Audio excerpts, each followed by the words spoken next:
run through in this video is the exercises for the program of the month that I've done up for March.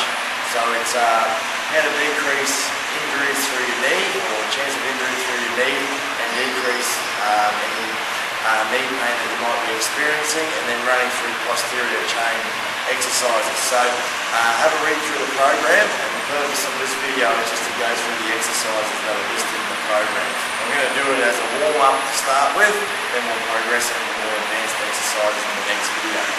Okay, so we've got Chris here. So Chris is going to start with the single leg supine glute bridge. So what this is going to do is get your glute maximus activated. Then we're going to go into a glute med exercise. So what Chris wants to do here is really focus on putting his mind and the muscle that he's trying to work, which is his backside. So his glute, so he's driving up, toes off the ground, so you'll get more activation through your glute, decreased activation through your hamstring, and we're raising up. So Chris wants to make sure that he's keeping his hips nice and square. And rising up, and then a good pause at the top for three or so seconds.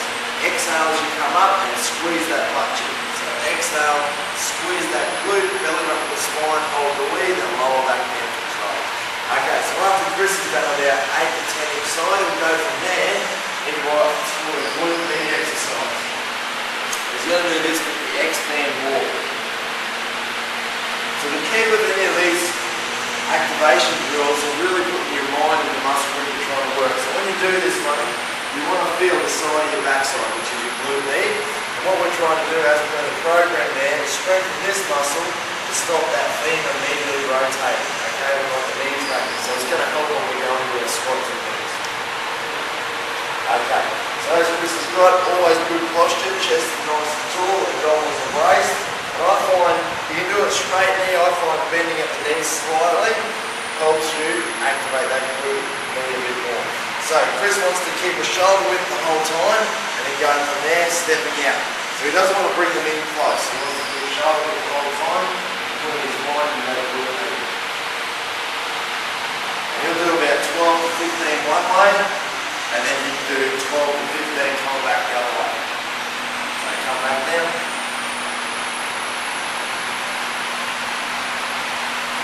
And that's a good bit. Okay, so what we've got here is the single leg eccentric box squat. So what we're focusing on eccentric, meaning just the down phase of the movement here. So what Chris is going to do, just wait for a sec, is first movement he wants to do is concentrate on driving his backside back to that bench while maintaining good posture, so chest nice and tall.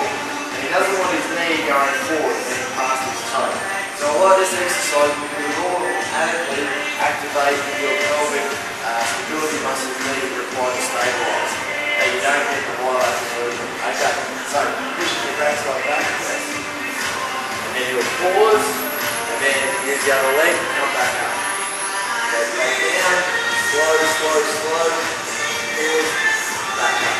Now once you can get 10 or so eccentric reps out, then you can move on to doing the down and up phase. What's called the eccentric concentric phase. So down, just go keep control all the way down, and then grind back up.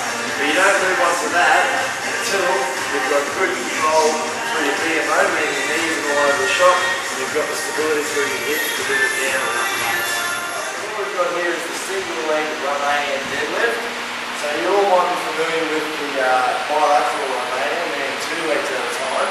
But again, for the purpose of this program, we're going into single leg movements. And we're killing 2 birds with 1 stone with a single leg and also a posterior chain exercise, so hamstrings. So the key movements for this, as always, tall chest, trunk locked, and you don't lose that posture the whole time. So chest stays up as back leg goes back. So what Chris wants to focus on here is feeling his hamstring activated. But also we'll get the stability muscle of that hip working as well. So beautiful, you notice Chris is holding in the opposite hand to the opposite leg he's working. That's it. So you want to breathe in, exhale as you go down, and a good pause at the bottom to feel those hamstrings engaged. Working on the proprioception as well, then back up. And then you'll do anywhere from 8 to 12 each side. And next what we've got is fitball hamstring rolls. So what we want to do is start with 2 legs, then we progress on to 2 legs up, 1 leg out. Then once you're strong enough With that, then you progress to one leg up, one leg out. Okay, so we're going to start with the two legs. So Chris wants to take his arms down on the ground. Now the key move, the most important part of this movement is good hip elevation. Okay, the more hip elevation you have, the more hamstring involvement you're going to get. So Chris wants to raise that backside nice and high. Then he's going to exhale. That's it, and keep his hips high as he takes the ball out. Resist the temptation to let your hips drop here as you take the ball out. That's it. And then he's going to exhale and then inhale.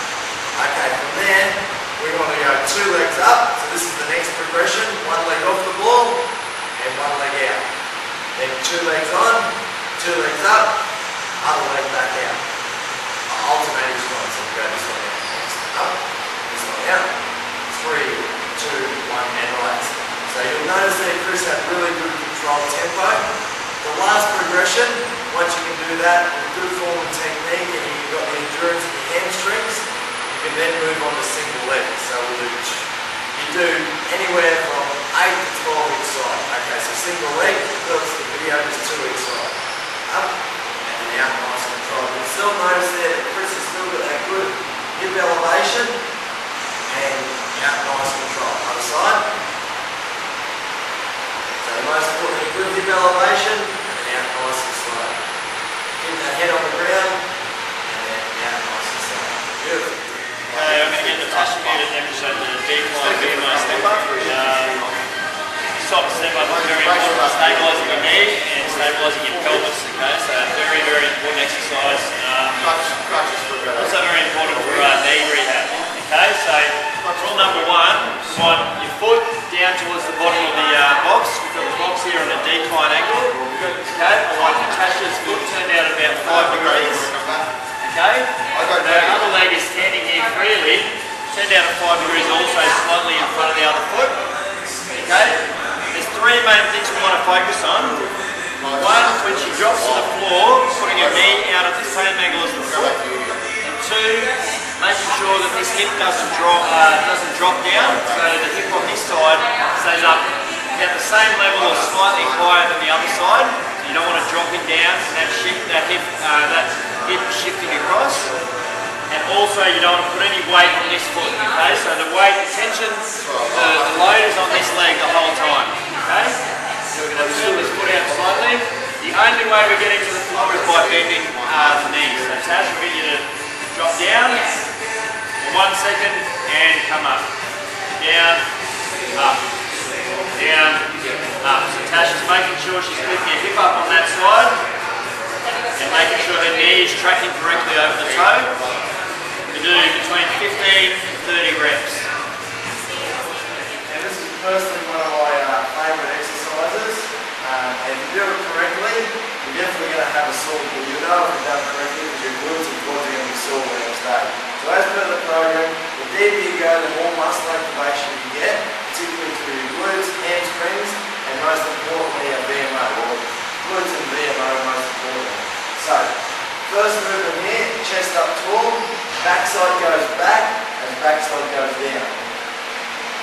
Beautiful. And you'll notice that the goal here is you want to hit your glute, your backside, below that knee joint. So you'll notice that Chris goes down, and up. Beautiful. So he's focusing on using his front leg to generate all the force. This back leg is just there to stabilise. And again, putting your mind in the muscle you're trying to work, you'll be really feeling your quads and your glutes. Okay, down, down, down, and up. So I'm going to make this go an inch deeper on the other side. So you'll do 12 to 15 each side, or depending where you're at, as soon as you're losing form, 10 each side. The chest is up, backside goes back. Down, down, down, down, down, and up. Beautiful. So you'll get a better view now of the depth that's required. So down. You can see Chris is nice and stable. His posture is pretty good there. And up. And relax.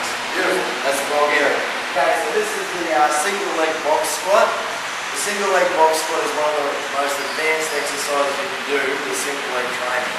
So it's not for intermediates or beginners. What you want to be doing is a single leg bench squat that we showed earlier in the video. Now, start with anywhere from 3 to 4 reps, but really focusing on the depth, okay? As you advance on, then you can increase your volume through your reps. Okay, so what Chris is going to focus on here is nice control all the way down and getting his depth.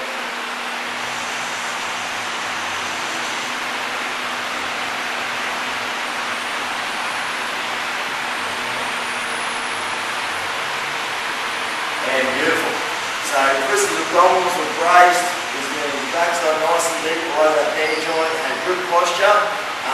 So you definitely need to work on your flexibility as well through your hip flexors if you want to improve on this exercise. But doing your single leg work is going to improve your bilateral exercises, so your squats and your deadlifts, and then you're going to get better results in your strength gains throughout all your workouts.